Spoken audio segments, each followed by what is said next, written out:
I want to talk to you about the power of our words and our language and the influence it has over our behaviors and our actions. And really, the ways that we are constantly being programmed consciously and subconsciously through the language that we're fed and that we use ourselves. For example, I can think of times where I've made jokes or told friends how clumsy I am, and I later wonder whenever I fall down the stairs or crash into cars or just in general, I'm a clumsy person. And on an even deeper level, I've told you guys about how I experienced deep depression about 10 years or so ago in my life. And I remember thinking very negative things about myself and saying these things and making the smallest mistakes and saying things like, oh, I'm so stupid, or just really condescending remarks to myself. And it's no surprise when later on we treat ourselves in these ways. So it may seem simple and trite when we're saying certain things like that, but it's literally us programming ourselves to think this way. If you tell yourself one thing your entire life, then it's not too big of a surprise when you find yourself believing those things. So, in the past few years, in my pursuit of trying to have a better understanding of self, I've come to recognize the power of language.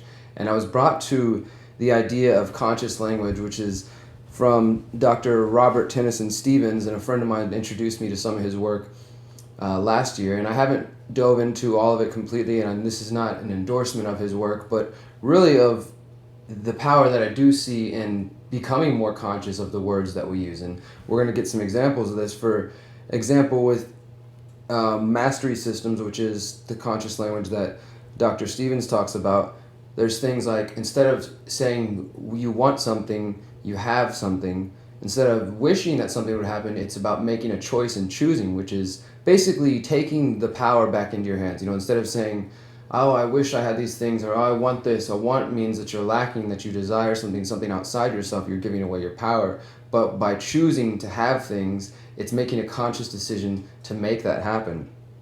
It's also about working on getting rid of modifiers such as sorta, kinda, a little, I think. And you know these things when you're talking to someone and maybe we're not as confident as we would like to be, and you're like, I sorta think I want that.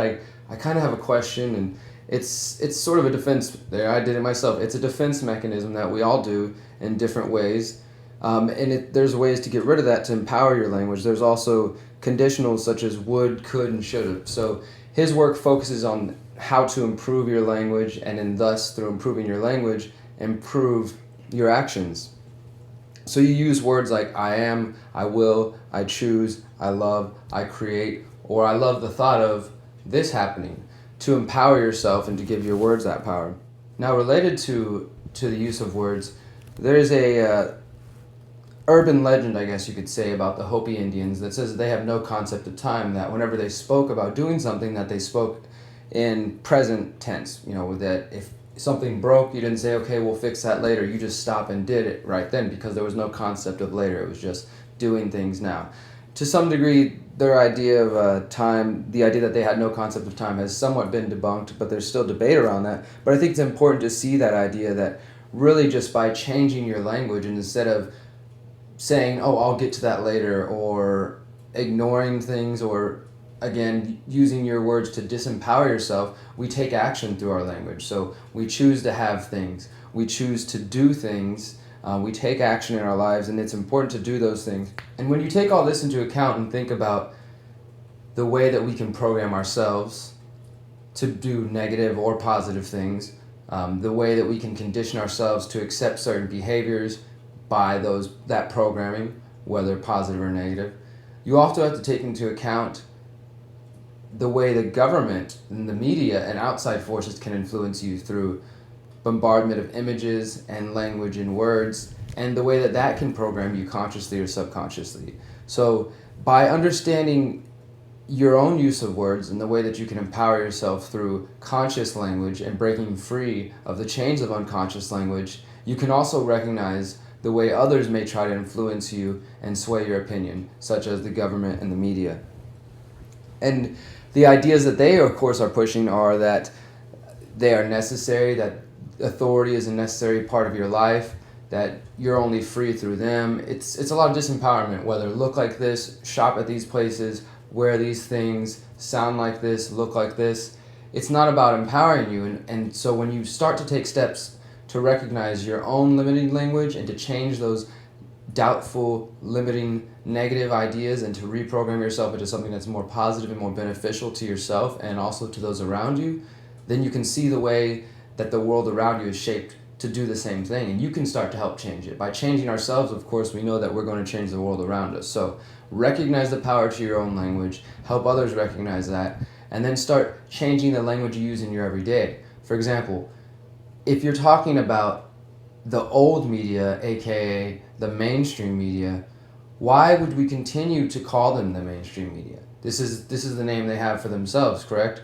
We call ourselves, or those of us in independent journalism, alternative media, as if we're an alternative. We're just leftovers compared to what the mainstream's doing. But in reality, we are the new media. We are the media in general, and they are the old, dying off breed of journalism that is no longer sustainable. And the same thing when it comes to calling these people your rulers or your leaders or the ruling class or the elite. Maybe they believe those things, and so they have put out these words and these language for us to use when discussing them. But I don't see them to be elite. For one, they are part of us. We are part of them. There's no separation, although some would wish there to be.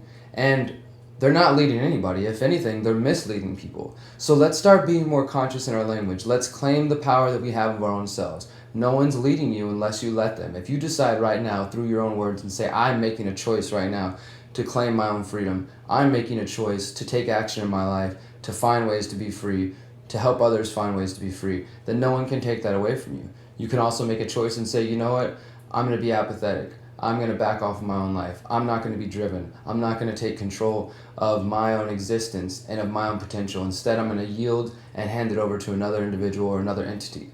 Well, that's also your choice. Because whether you like it or not, every single day of every moment, we are making choices. So why not become more conscious of your language, your words, your choices, and your actions, and do it for something positive? If you can hear this, you are the resistance.